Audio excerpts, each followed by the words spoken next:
Halo teman-teman, apa kabar hari ini? Semoga kalian dalam keadaan sehat, selalu sehat, sehingga dapat mengikuti pembelajaran dengan lancar tanpa ada halangan suatu apapun. Pada pertemuan hari ini kita akan bahas tentang dekomposisi.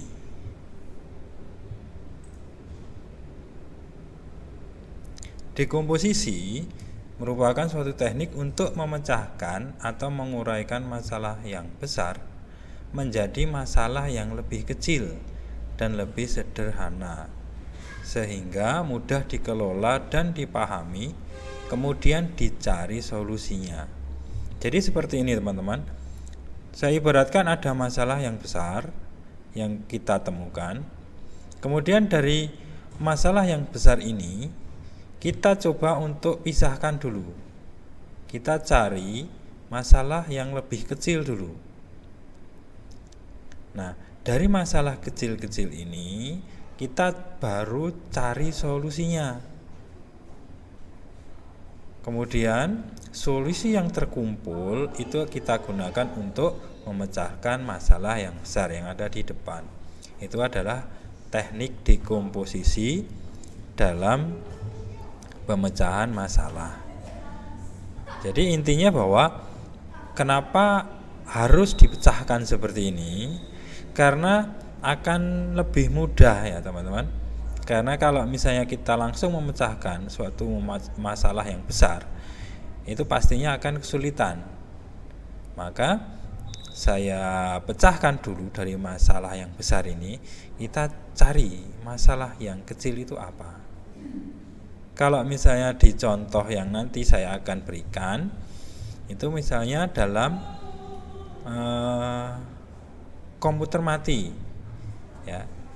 Misalnya pada saat saya menyalakan komputer, setiap 10 menit komputer dihidupkan itu mati. Kemudian saya hidupkan lagi dari awal, bisa hidup tapi hanya 10 menit mati lagi. Nah, itu adalah contoh dari masalah besar yang terjadi gitu ya di komputer saya. Nah, dari masalah yang besar itu saya uraikan dulu menjadi masalah yang kecil gitu. Ya. Jadi masalah yang kecil-kecil ini contohnya dari kasus yang saya sampaikan, misalnya saya cari listriknya bermasalah atau tidak. Kemudian power supply-nya rusak atau tidak. Karena komputer mati kan pasti hubungannya dengan arus ya, yang harus digunakan. Maka saya langsung menuju ke arus dulu. Kemudian saya uraikan lagi.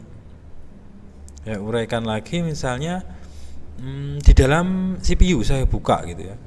Ada beberapa komponen di dalam CPU, saya lihat ada enggak yang sekiranya tidak berfungsi dengan semestinya. Misalnya kipas prosesornya, apakah mainboardnya, apakah prosesornya, dan seterusnya. Nah gitu ya. Nah dari masalah-masalah kecil tadi itu saya cari solusinya. Dari masalah kecil tadi, kemudian ketemu solusi, digabung menjadi satu. Nah solusi ini yang digunakan untuk memecahkan masalah yang ada di depan. Itu adalah tentang dekomposisi ya, tentang dekomposisi.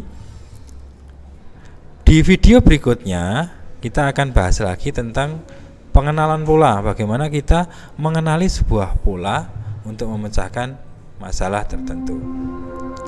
Terima kasih. Sampai jumpa di video berikutnya. Assalamualaikum warahmatullahi wabarakatuh.